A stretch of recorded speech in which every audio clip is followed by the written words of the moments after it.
বন্ধুরা, গুয়াহাটি থেকে বাড়ি যাওয়ার পথে আমি রাস্তায় কি কি করি না করি আজকে তোমাদেরকে সবকিছুই আমি দেখাবো। দেখলে তো বন্ধুরা, হেলমেটটা আমার হাত থেকে রাস্তায় পড়ে গেল। ভাগ্যিস গাড়ি চাপা পড়েনি হেলমেটটা। এটা গুয়াহাটি ব্রহ্মপুত্র পার হয়ে পাহাড়ি এলাকা, কি সুন্দর জায়গা। যখন আমি রাইড করছিলাম তখন খুব গরমের দিন ছিল, তবুও দেখো কি কুয়াশা।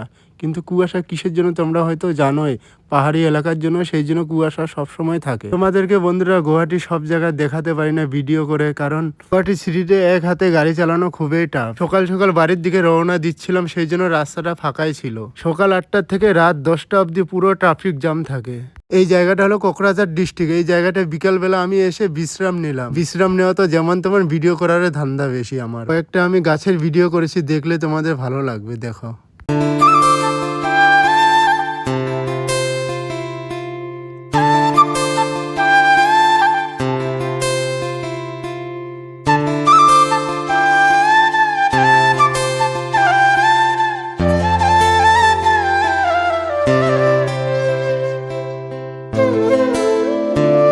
তো কেমন লাগলো ভিডিওটা কমেন্ট করে অবশ্যই জানাবে। তো সকলে ভালো থাকবে ও সুস্থ থাকবে। Bye bye.